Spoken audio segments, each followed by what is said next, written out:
박사님, 팔이 좀 뻐근해서 스트레칭도 해보고 주물러도 보고 하는데 통증의 원인을 잘 모르겠어요. 어떻게 해야 할까요? 팔이 아프세요. 팔이 아픈 건 정말 원인이 다양합니다. 성인, 노인 인구로 갈수록 팔이 아픈 원인은 정말로 다양한데요. 단순하게 딱 구분을 하면 근육, 인대, 신경 등의 원인으로 아플 수 있다고 할 수 있습니다. 팔뚝이라 그러는 부위들은요, 이두근, 삼두근, 그리고 어깨 삼각근까지의 근육이 감싸고 있으니까 이 근육들의 문제가 있어도 아플 수 있고요. 신경은 목에서 내려온 다음에 상완신경총을 통해서 팔로 내려가고 있기 때문에 목에서 팔로 이어지는 모든 신경들은 팔뚝, 어깨가 아프다고 표현할 수도 있고요. 어깨 관절 강해염증이나 문제로 아플 수도 있습니다. 팔뚝이 아픕니다라고 할 때 제일 먼저 보셔야 될 거는 움직임에 문제가 있나? 내가 팔을 들 때 아픈지, 팔을 들지 않아도 아픈지. 그리고 두 번째는 피부나 살이 아파요, 저려요, 시려요, 신경 증상들을 이야기하고 있는지, 혹은 만지면 손만 대도 아파요, 빨개요, 열감이 있습니다 라고 하는 것들이 있는 염증 쪽의 문제인지를 보고 판단을 해야 되는데, 증상들이 있는 상태에서 3일 이상 지속이 되면 고민하지 말고 병원에 가시는 게 좋습니다. 그런데 물어보신 거는 아마 병원에 갈 수준은 아닌 증상을 이야기하시는 것 같아요. 그죠? 병원에 가기에는 조금 애매한 것 같아요. 그런 경우에 일단 만져봐야 됩니다. 제가 지금 얘기하는 내용부터는 대단한 질환적인 문제가 아니라 대사 그리고 평상시의 문제들을 이야기하는 거니까 한번 보세요. 팔을 한번 만져보세요. 근육이 털레털레하게 달려 있는지 단단한지 한번 보세요. 그리고 팔을 쥔 상태로 힘을 줘보기도 하고 힘을 빼보기도 하십시오. 어떠세요?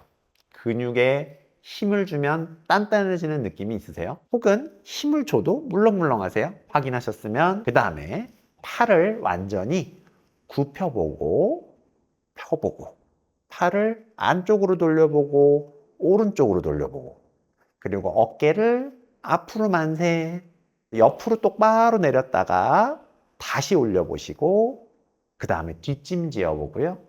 뒷짐까지 하신 다음에 하나 더 남았습니다. 등과 손등을 떼보는 겁니다. 뒤로 팔을 밀어보시는 거예요.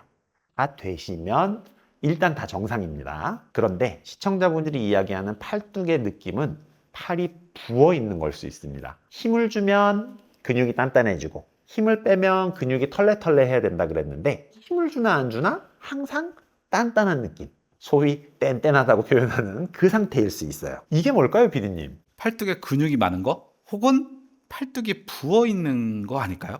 둘 중에 하나가 정답이었는데, 막연하게 팔뚝이 아파요, 그리고 힘을 주나 안 주나 똑같이 부어 있습니다 하시는 분들은 부종 상태라고 생각하시면 됩니다. 근육이 많으면요, 힘을 빼면 근육이 흔들려야 됩니다.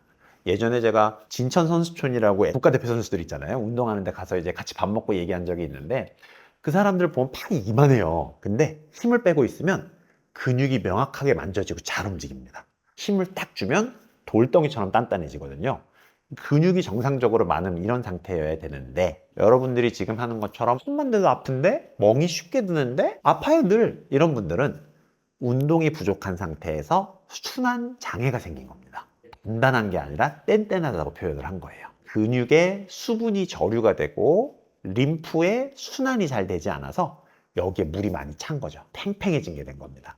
순환 장애가 생기니까 팔뚝이 더 두꺼워 보여요. 살이 찐 것처럼 뚱뚱해 보이고 손만 대도 아프고 어디 탁 부딪혀도 멍이 쉽게 들어버리는 상태가 되는 거죠. 건강상에 아주 큰 위해가 되는 건 없습니다. 다만 팔뚝살 모두의 고민이잖아요. 이 모두의 고민 중에 원인의 하나가 붓기일 수 있기 때문에 붓기가 안 빠지는 원인을 찾아서 해결을 하면 팔뚝이 좀 가늘어질 수도 있습니다.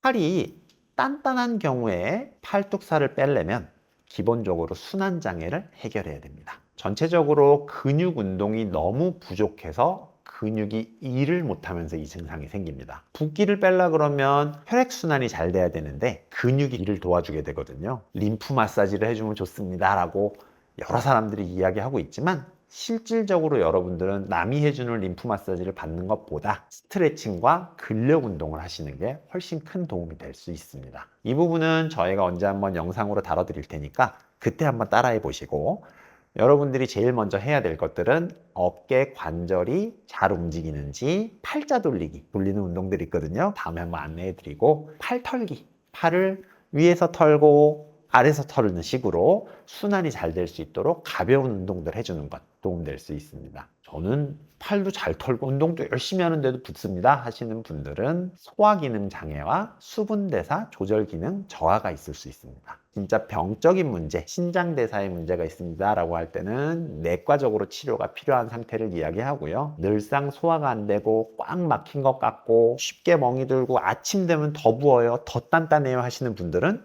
소화기능 장애와 단순 순환기능 장애 의심해 볼 수 있습니다. 이런 경우에는 그냥 소화가 잘 되도록 도와주시고, 자기 전에 4시간 전부터는 금식 해주셔야 됩니다. 기억하셨죠? 4시간 전에 금식. 너무 짠 음식도 드시지 않는 게 좋습니다. 그리고 근육도 문제 없는데 단순히 림프순환 장애인 경우가 있습니다. 림프절을 따라서 마사지를 해주면 되는데, 이 부분도 다음에 운동 이야기 할 때 저희가 한번 안내를 같이 해드릴게요. 마지막 4번째, 그냥 뚱뚱한 겁니다.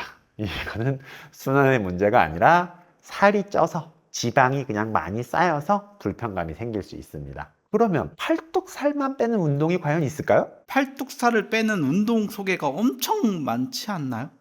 없습니다. 그러면 제가 다시 질문을 드려볼게요. 팔뚝의 부피를 줄이는 방법은 있을까요? 박사님이 아까 없다고 하지 않았나요? 팔뚝에 살을 빼는 방법은 없는데, 계속 이야기한 것처럼 부피를 줄이는 방법은 있습니다.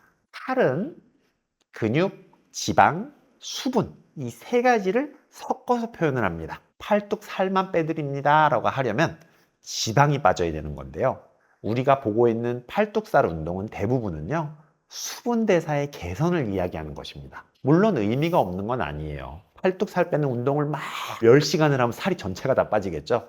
그런 의미가 있는 것 뿐이고, 국소만 빼는 방법은 절대로 없습니다. 즉, 여러분이 팔에 살이 많습니다라고 하면 팔만 살이 많은 게 아니라 전체적으로 살이 많은 상태니까 살을 빼시면 팔뚝도 같이 빠진다라고 보시면 됩니다. 림프순환 장애가 있어도 붓는다고 말씀을 드렸는데, 림프순환에 장애가 생기면 당장에 쉽게 붓고요, 멍도 쉽게 듭니다. 멍이 쉽게 든다는 이야기는 림프순환의 문제들이 혈류순환에도 영향을 주고 조직들을 자꾸 압박을 하게 됩니다. 림프가 예를 들어 1cm 크기여야 됩니다 라고 하는데, 순환장애가 되면 1.3cm가 됐다, 조금 부었어요 라고 하면 지방이나 근육이나 신경이나 조금씩 다 누를 수 있고 기능이 떨어지게 만듭니다. 림프순환 장애를 마사지를 할 때도 림프가 흐르는 방향이 있습니다. 기본적으로 방향에 맞추지 않고 막 누르면 오히려 더 많이 부을 수도 있기 때문에 방향에 대한 것도 좀 고민을 할 필요가 있습니다. 림프순환이 안 되면 우리 몸에 온갖 병이 생긴다고 하던데. 기본적으로 림프순환 장애가 생기면 기능이 떨어지는 쪽에 영향은 줄 수는 있고요, 질병이 되긴 쉽지 않습니다. 물론 질병이 있는 상태, 심장에 문제가 있습니다 하면 저절로 림프순환 장애가 따라올 테니까 있을 수는 있네요 라고 하지만, 단순히 그냥 기능 저하에 따른 림프순환이 안 됩니다 라고 하는 것들은 아주 걱정하실 건 없습니다. 오늘은요, 팔이 아플 때 병원에 가야 되는지 안 가야 되는지, 팔이 아플 때 어떤 동작을 해보고 확인을 할 수 있는지, 팔이 부을 때 왜 붓는지에 대해서 알아보았습니다. 다음 시간에 팔의 부피를 줄이는 방법, 팔뚝의 림프순환을 좋아지게 하고 팔의 근육을 강화시킬 수 있는 운동과 함께 찾아뵙도록 하겠습니다. 오늘 내용도 여러분의 건강에 도움이 되었으면 좋겠습니다. 건나물TV였습니다. 감사합니다.